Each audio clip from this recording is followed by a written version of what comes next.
YouTube, what's good? Sent you back at it again with another video. I was looking at the chat screen over there, but you know, it is what it is. TheRealSenj is back. Today we have a TICO Talks. Now, traditionally, TICO Talks have been really good. However, I've been hearing some inklings through the grapevines that some concerning things have been said here. And you guys know me. You know how it's gonna go. I'm going to give constructive criticism through this. And I would implore that everybody that sees this video, if I say anything that you actually think the devs should hear, keep in mind that TICO is not a developer. For the love of God, we need to go ahead and establish this line very quickly. This man is a UX UI design manager. That's what that means. That means that he is in charge of taking feedback, reporting it to the developers, and then when the developers make changes, all those changes run through him because he's the global manager. So at the end of the day, the changes have to run through him. And since he is part of the publishing company and not the development company, if that idea can't make money, that idea doesn't get pushed through. It's that simple. It is that simple. I think that as a gaming community, you guys need to start understanding the very, very thick line between developers and publishers, and what developers do and what publishers do. Publishers don't do a damn thing when it comes to development except ask for money. TICO is on the side of the publishment. He handles all the business managers. He handles all the meetings. He handles all the merchandising, the broadcasting, the advertising, anything that he could do to make money for Amazon. That is where that's at. The developmental side is all NCSoft. That is all over there with the Eastern people. And that is exactly why you see them getting patches before us. It's not because they're special over there. It's simply because they're working on the game over there, not over here. So with all that being said, if I say anything that you guys think that the developers need to hear, post it on Reddit, take the link to this video, post it on Reddit, post it on Twitch, post it on Instagram. I don't care where you got to post it. Get it to these people, get it to the right people, and make them hear what needs to be heard. Because they can't hear this side of the community if it doesn't go through TICO. Do you really think that they have a translator or a Discord text-to-speech bot sitting there reading comments over here on YouTube Global? No, they're not. They could care less about what we have to say, because if it doesn't come from TICO, then it ain't making money. And if it ain't making money, it ain't making sense. So if you need to get through to these guys, you got to go to them directly. You got to go past TICO. You know, this man is the wall. That's why we keep seeing him and not the developers. So let's go ahead and let's get started. What's up, gamers? Welcome back to TICO Talks Throne and Liberty. My name's TICO, and I'm the Globalization Design Manager at Amazon Games for Throne and Liberty. The last 3 weeks following the launch of our expansion, Wilds of Talandre, have been incredible, and I've been having a ton of fun with all the new content and progression systems. Today, I want to talk about some topics that have come up since launch. I want to start by acknowledging that we should have done a better job communicating where each piece of gear would come from and when it would be available. We distributed gear in Talandre similar to launch and Tier 1, which we believe fostered evolving metas as different equipment became accessible over time. While many players have compared our gear distribution to the current Korean service, it's worth noting that even there, gear released over time. All remaining gear will be available by April 17th. All right, gotta stop you there. Turn the car off, man. We can't go any further. Listen, we gotta have a talk, TICO. I understand very clearly what you guys are trying to do. Unfortunately, the entire player base does as well. There was no excuses for the crap that you pulled at release. You had everybody hyped for Tier 2, you had everybody hyped for the gear, we don't care about the release schedule in Korea. We are not in Korea, for one.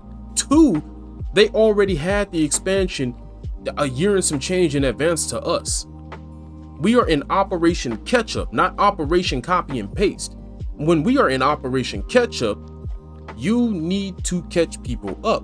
Now, granted, you don't want to put everything out in 0.2 seconds and just say, here, have fun with it, because no one's going to play. Everybody's going to feel overwhelmed, yada, yada, yada. And that's what he's getting at here. That's a very good decision. But the way that you went about doing it, the fact that you said nothing, and the fact that you took the most important gear and threw that behind a wall, knowing darn well that isn't even the gear that was actually time gated. Then on top of that, you took all the gear and just shuffled around the locations of where they dropped at and then said nothing about that. That's the problem. That's the issue that we're having here. And the fact that you just had the audacity to stand up here and try to skate over that, like it was just some trivial issue of, I forgot to announce that the second half was on April 17th. Nah, man, I can't let you get away with that.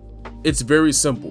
We understand very clearly what the motive was. The game sunk in the East. You're trying to make back the ROI that you need because you purchased the publishing rights to this game, and your way of doing that was screwing over the entire player base for the first 3 weeks, knowing that is basically when the game was going to be its hottest and all the whales were going to play. You knew Nebula Island was going to drop. You knew people were going to be farming these open dungeons as soon as they dropped. You knew they were going to be at the field bosses, and you knew that if you tanked the drop rates and overloaded the pools with a bunch of tier 2 blues and tier 1 gear, people were not going to get what they wanted. But the whales would, because the whales were willing to pay for the drops that they couldn't get, because they wanted to be prepped for that first siege. That is the reason why you did what you did. That's why you said nothing, because everybody would have caught on to it the second you said it if you pasted it in an article. But 3 weeks later, coincidentally after siege, here we are, and you're talking about the second half of the gear dropping on the 17th. Where is it dropping from?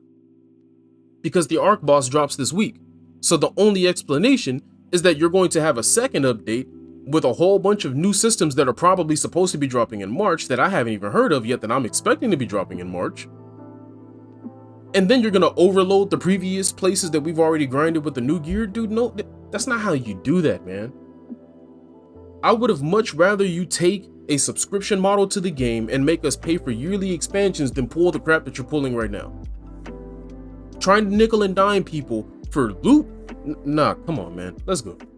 Dungeons was to provide relaxing solo content that could aid players in learning combat mechanics before tackling more challenging co-op dungeons. There are 3 areas we want to focus on improving. The difficulty of our entry tiers is too high, the rewards don't justify the time investment, and some bosses are significantly more difficult for builds without self-healing. On March 27th, we're implementing several changes to address these issues. First, we're reducing the difficulty for Tier 1 and Tier 2 of solo dungeons to make them more accessible. Second, we're introducing a new lifesteal element for solo dungeons to provide sustain for builds that lack self-healing. This will apply to all tiers. Hey, that's actually a huge change. What the hell? Yo, props. That's look, I'm gonna give credit where credit is due. Significantly improving the reward pool by removing Tier 1 gear and replacing it with Tier 2 tokens, adding artifacts, and adding purple runes. Hey man, hold on. Whoa. Well, hold on. We love to see it. So you're telling me that if I do solo content, I'm actually getting rewarded for my time? I don't have to turn around and then pull a ticket at the auction house to get the item I need? So what you're telling me is that this stupid Tier 1 selection box is out the window, right? And I can get artifacts, which means I might actually see a damn rare solar stone for the first time in the first 3 weeks. I could actually get runes. I might see the weapon that I actually need. How much you want to bet that on April 17th, the Burkant Dagger, the Crimson Hell Skewer, and all the other gear is going to drop from the solo dungeons, huh? But you only get 3 weeks to pull. I mean, you only get 3 pulls a week, so come on now. I'm still getting loot. Dude, we might be going somewhere with this one. Completing Tier 5, you may also receive Nebula accessories. Solo dungeons are still fresh, so please keep sharing your feedback to help us, and we will keep improving them.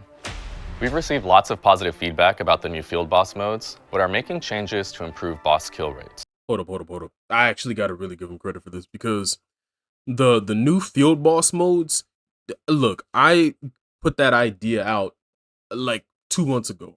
You could go back a couple of TICO talks and you could look in the comment section and you'll find the comment where I put that idea out. And the fact that idea, I'm not going to say it directly came from me, but I am going to take some credit for that, because the fact that idea shot up so fast and then immediately got implemented, even though I know darn well it just wasn't me, it was the entire community that spoke about it. But I'm going to take some credit about this, as as well as everybody else should. You all should be taking some credit because we all put that in there.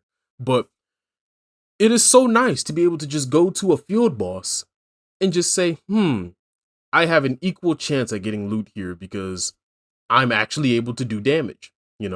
It's very nice to be able to go, dang, I can participate in every single field boss. I know darn well I'm just going to get a bunch of Stellarite, a box of hopes and dreams, and some depression, but it's okay. I'm still going to get it.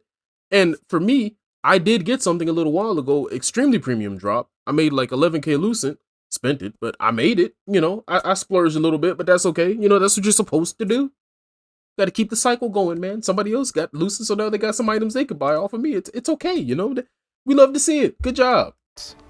Through data and community sentiment, we can see we've accomplished one of our main goals, increasing the overall availability of boss drops while maintaining their rarity at this stage of the expansion. However, I don't know about that one. I don't know about that one. I don't know what chart you've been looking at. If you look at the market right now, there's like 2 Digon staffs, and I think maybe a total of 10 have been sold on the market in general for Invoker.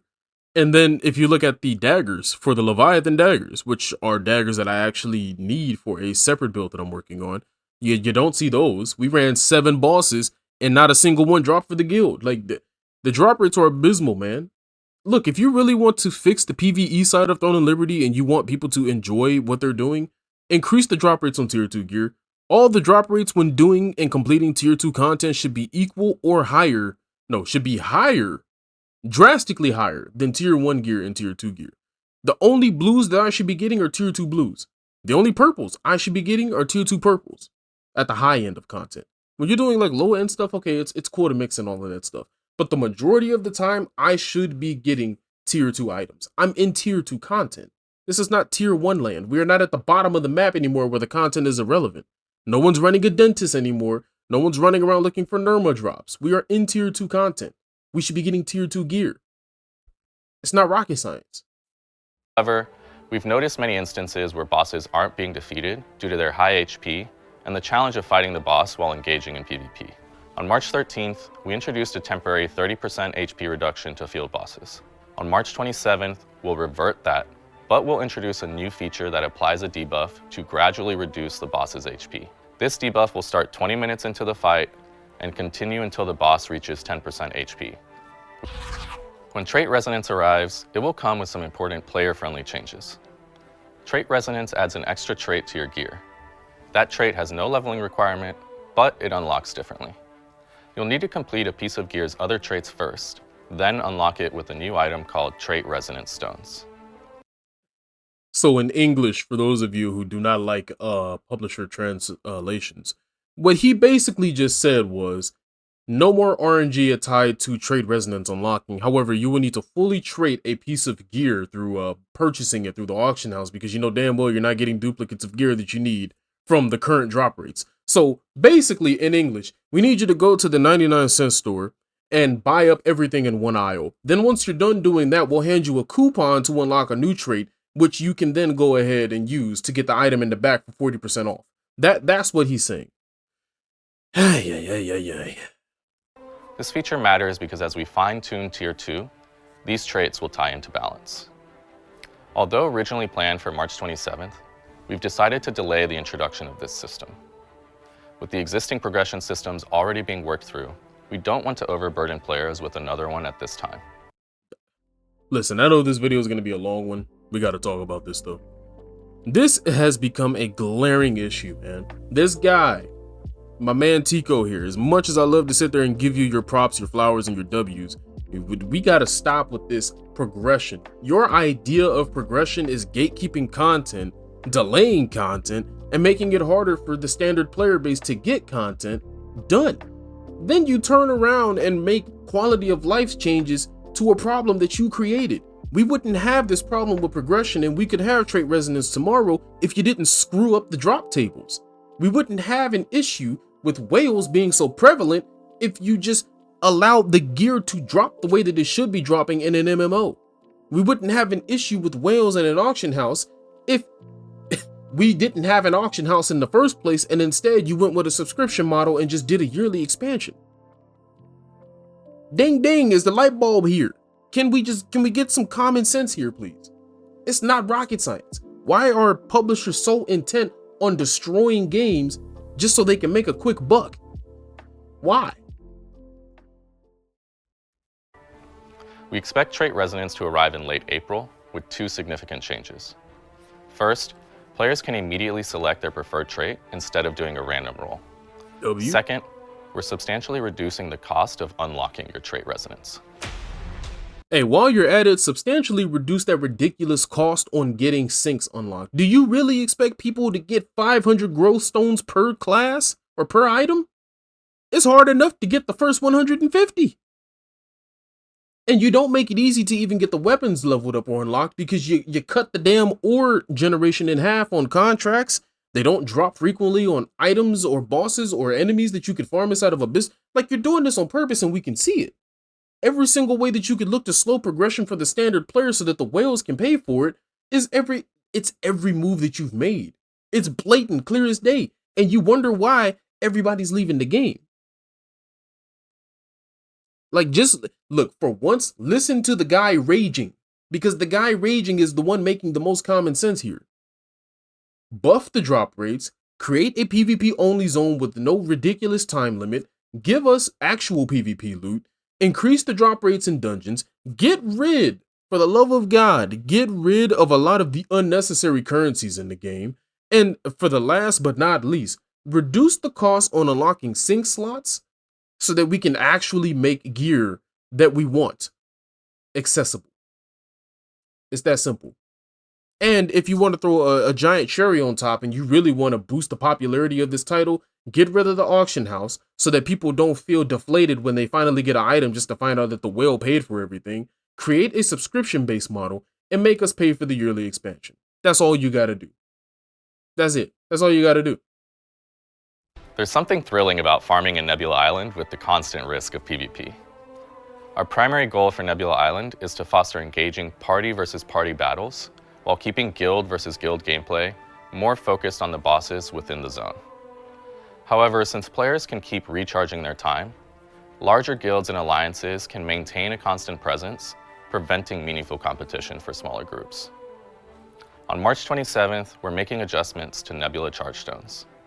Stones will be removed from drop tables and merchants, meaning you can no longer acquire them through standard gameplay.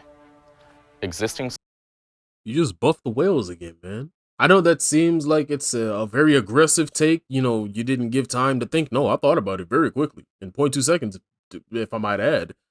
You just buffed the hell out of whales, man. The prices on Nebula stones are going to double, nearly triple in price. I can already tell you. And who's that going to benefit? The only people that's going to benefit are the people that get lucky enough to get Nebula stone drops and then flip them. Granted, yes, it'll be a premium. You'll make some lucent off of it. But again, you're creating a problem, and I'm pretty sure you're going to sell us the fix later. Like, stop doing this, man.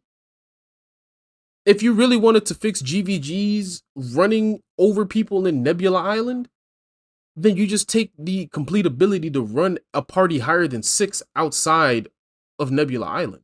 It's that simple. You can't have alliances in Nebula, and you can't have a party higher than 6. It's not rocket science, man.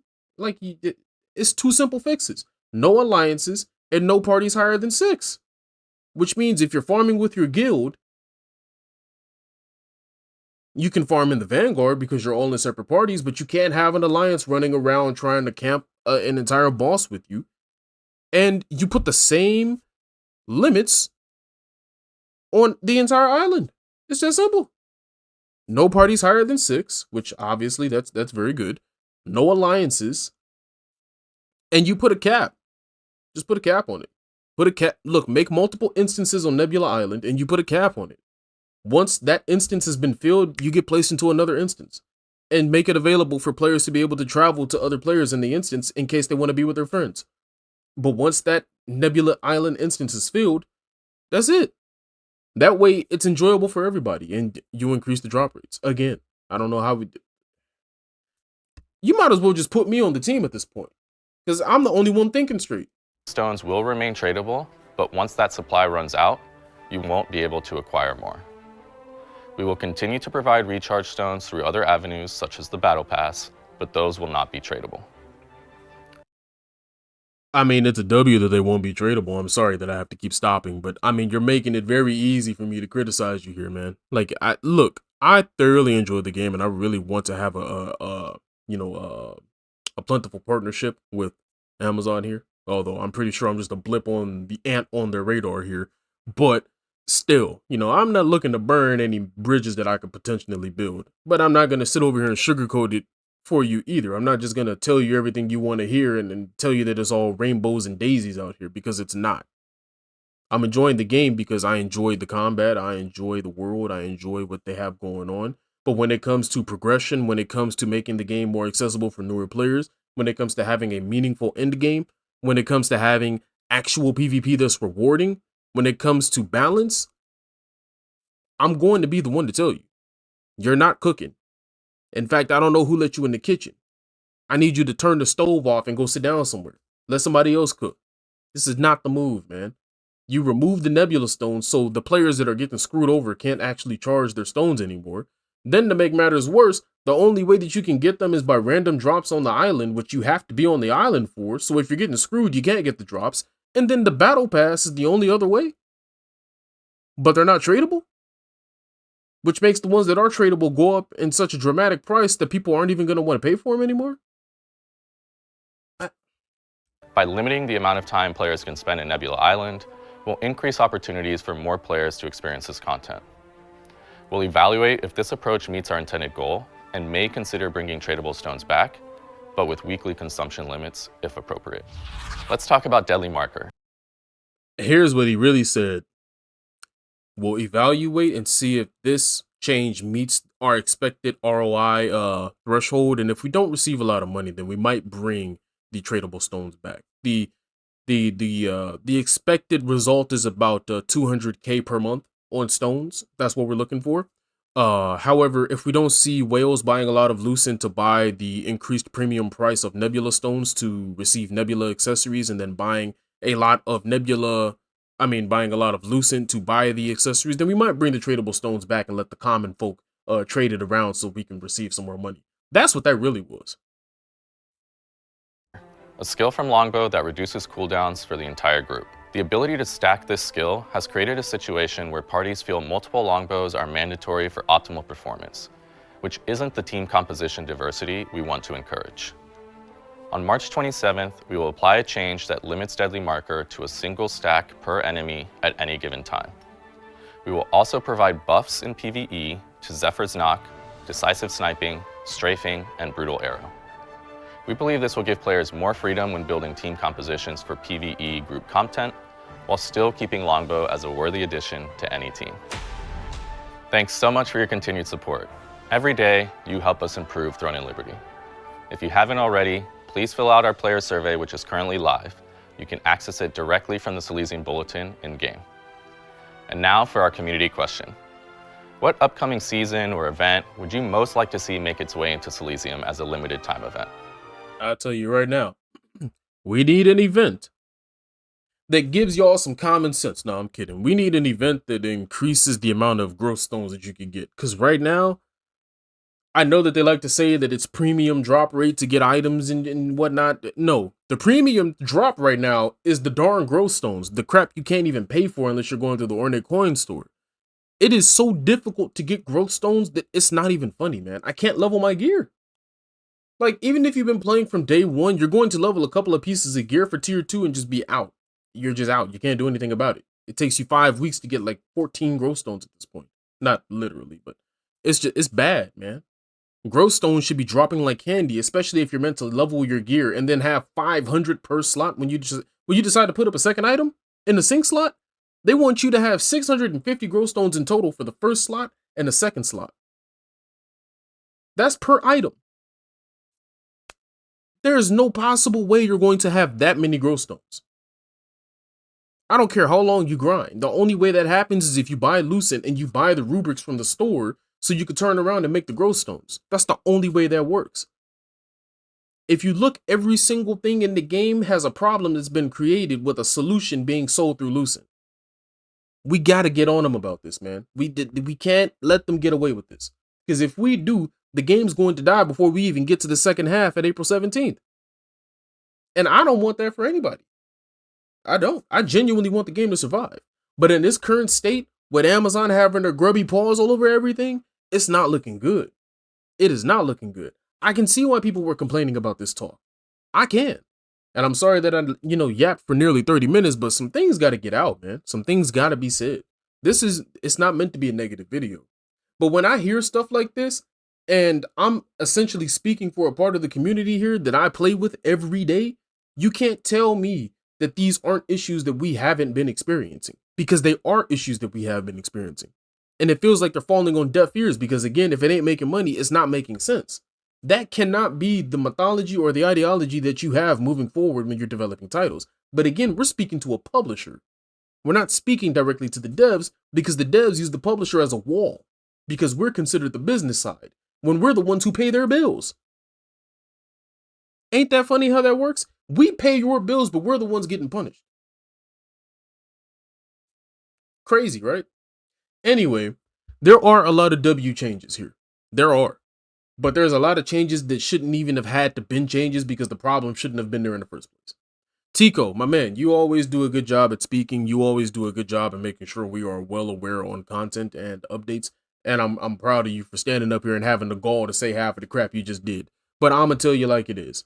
I'm sorry if I burned a bridge that I could have possibly had with Amazon, but I don't want to be on that bridge if it means being, susceptible to lies and fortuitous situations like this.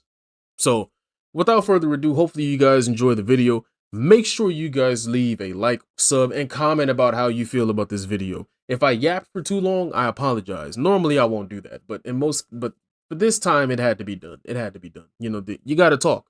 We got to have this talk every once in a blue moon, get some rage off of our chests, and then we move on to the positives. Tomorrow we have a new build video for Spear Dagger, PvP only.